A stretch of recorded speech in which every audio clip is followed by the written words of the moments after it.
1,5 tahun lagi. Itu bukan karena saya pintar, dosennya kasihan sama kepala. Nah, ini bentuk aslinya. Pada masa Nabi, Al-Quran itu dihafal oleh para sahabat, lalu juga ada yang dicatat, ditulis pada buku di lapangan. Salah satu sahabatnya Zaid bin Thabit itu ditugaskan Rasulullah untuk mencatat. Lalu itu diamankan, ya, mulai dibukukan pada zaman Abu Bakar. Lalu pada zaman Umar bin Khattab itu sudah tertata rapi. Nah, penyalinan yang terjadi pada zaman Utsman itu sebetulnya bukan karena tidak ada yang aslinya dibakar, bukan. Jadi kalau waktu Islam semakin berkembang, kan pada waktu itu tidak ada yang namanya kasro, fathah. Baru sekarang saja ya saya mulai begitu-gitu ya. Saya susah juga sampai sekarang baca Arab udah bulus-bulus. Makanya nasa masuk pesantren supaya jangan kayak bapaknya. Bapaknya kayaknya susah nih, otaknya udah ini gitu.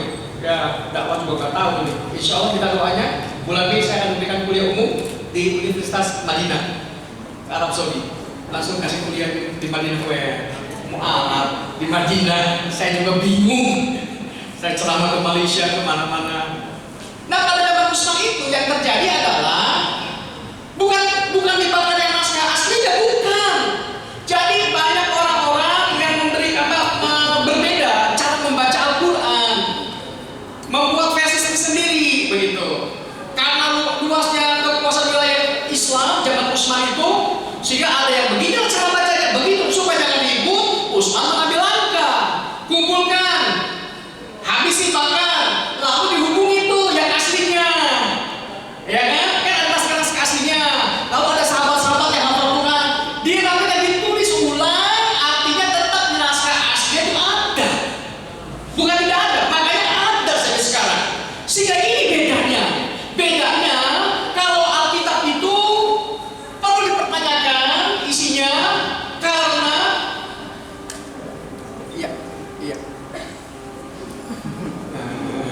baru kelas 1 SD 7 tahun dia sudah 1 juz hafal, alhamdulillah. Gak kayak bapaknya, susah. Jadi zaman Yesus tidak ada ayat-ayat, tidak ada. Baru ditulis, bahkan ketuhanan Yesus itu baru diakui juga lisan belum jelas. Itu 50 tahun setelah peristiwa Yesus naik ke langit. Gak ada itu. Secara Al-Quran ketika Rasulullah hidup sudah ada. Jadi apa yang terjadi zaman Utsman itu bukan berarti membakar semua yang membuat hilang naskah asli. Tidak, naskah asli ada, hanya untuk menyelesaikan problem Utsman dengan gagah berani membuat semua kebijakan. Semua yang bikin ribut, perbedaan cara baca, sampai saling mengkafir kan begitu. Dan itu juga terjadi sekali, dikit kafir, dikit kafir. Saya sih makanya Islam apa? Saya Islam Departemen Agama, Pak, Kementerian Agama. Jadi tergantung undang saya sih, Pak, jujur saja. Kalau yang udah pesantren, saya datang pakai sarung, pakai baju koko, pakai celana hijau. Kalau orang Muhammadiyah nih, penampilannya begini. Nah, kalau orang fashion undang saya, asunan cikan celananya, Pak. Kalau jenggotnya lebih panjang dari Musa, saya pakai juga, Pak. Tutupnya juga beda-beda. Kalau NU yang undang saya, tutupnya wassalamualaikum. Kalau mau yang nanti kita bilang topik hidayah, wassalamualaikum warahmatullahi wabarakatuh. Kalau sunnah bisa beda lagi kita tutupnya, Pak. Subhanallahumma wa bihamdika asyhadu an la ilaha illa anta astaghfiruka wa atubu ilaik. Itu beda kan? Gitu aja repot. Saya kalau yang imamnya Al-Muhammadiyah tidak kunut, saya itu kalian kunut ya, amin doa. Oh ya, kok usah berantem. Ini yang terjadi, saling mengkafirkan gara-gara apa? Cara bacanya beda. Pendek-pendeknya, saya ada sebagai polis anak saya suka salah itu. Contoh begini, Bismillahirrahmanirrahim. Idza jaa, jangan panjangan. Wah, oh iya, ulangi. Idza jaa, pendek. Itu gara-gara begitu tuh. Idza jaa ada gini kan? Idza jaa nasrullahi wal fath. Gitu ya.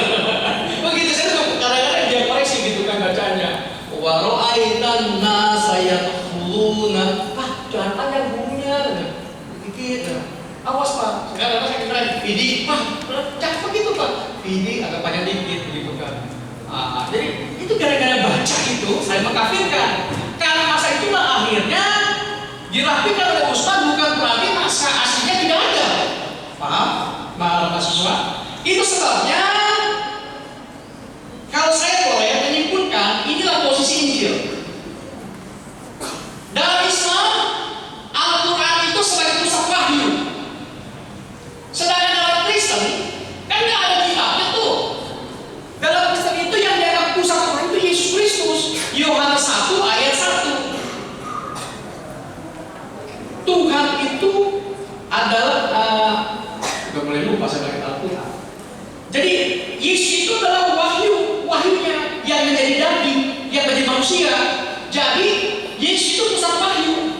Nah, lalu kalau Islam, Al-Quran diajarkan kepada Nabi Muhammad yang menerima wahyu lalu meneruskan, menafsirkannya. Sedangkan dalam Kristen, Yesus mengajar kepada para rasul.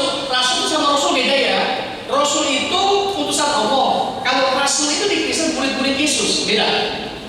Nah, lalu para murid Yesus ini menulis kitabnya namanya Alkitab, buatan murid-murid Yesus. Nah, kalau kita setelah Rasulullah mengajarkan Al-Quran itu kepada para sahabat, Rasulullah juga memberikan penjelasan tentang ayat itu namanya hadis.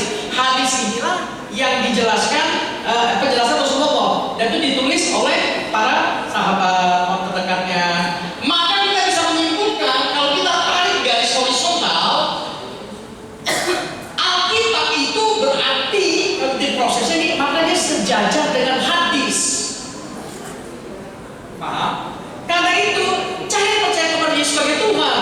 Karena pernyataan itu sama dengan hadis, dan hadis itu harus diuji perawinya. Sohe tidak.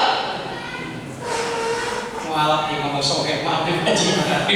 Saya kadang-kadang malu suka takut salah gitu. Kalau di para mualaf sih saya enak ngomongnya. Kalau masuk kelas mualaf saya guru besar gitu. Kalau udah masuk begini nih ada kedal Muhammadiyah agak sedikit kecil juga gitu Pak.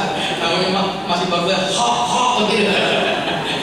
Jadi sederajat dengan hadis. Nah, sekarang saya ingin tutup dengan saya buktikan bahwa betapa hebatnya Al-Quran. Kalau Bapak Ibu belajar Al-Quran sampai ngerti itu, insya Allah nggak akan lupa Pak. Dan akidah itu tidak akan mengalami krisis. Suka ngaji, dia mengerti. Sekarang saya buktikan langsung. Saya ingin tutup sesi saya supaya gantian saya juga mendengar Pak mengaji dari Bapak Ustadz gitu kan. Gantian mengaji kan. Saya membuktikan. Nah, Mas gemuk ke depan, Mas. Tolong Mas. Nah, dia. Berdiri Mas di depan. Setia, sebentar Mas ya.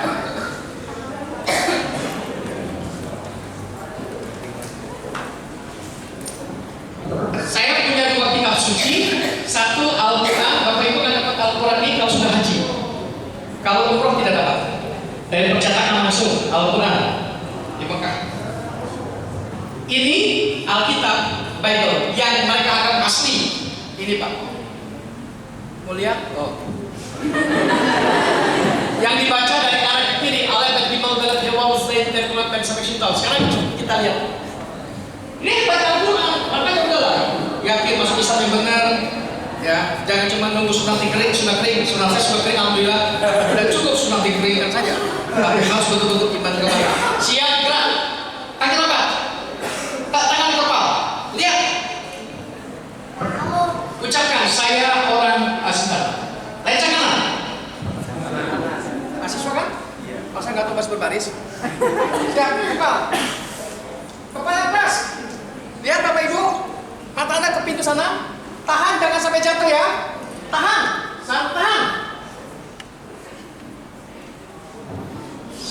Dosennya saya mau kasih tahu, ini mahasiswa yang cukup soleh, insya Allah. Kalau dia tidak soleh, sudah jatuh tangannya. Dia sering beristighfar. Baik. Sekarang ikuti saya ngomongnya, Anda harus ikhlas supaya diwasil hidayah. Tahu? Baik, ikuti saya paling hebat di sini. Saya paling hebat di sini. Lencang kanan.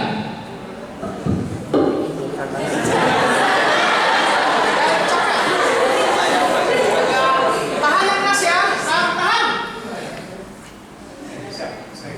Tahan. Jangan ada Bismillah, dalam hati baca Bismillah tuh.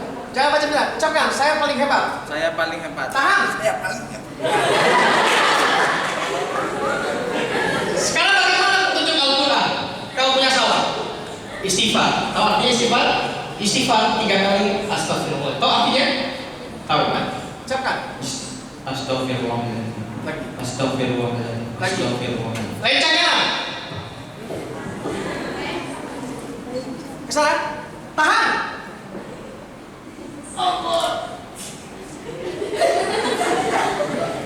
Boleh tepuk tangan. Iya. Acaranya nggak sama aja. Kasihan Pak, mahasiswa udah banyak paper. Saya dosen paling killer di kampus. Kalau paper nggak masuk, nggak lulus. Jadi saya kasihan, saya bantu ya, saya lulus ya. Bahasa sosial istilah namanya. Sekarang ucapkan, saya paling hebat. Saya paling hebat. Lihat. Teman, ucapkan sekali keras. Saya paling hebat. Tahan. Saya paling. Sekarang, lihat. Di Al-Quran ada tidak? Bismillahirrahmanirrahim ada? Kalau melakukan apa-apa, ucapkan dengan itu. Betul? Ucapkan. Bismillahirrahmanirrahim.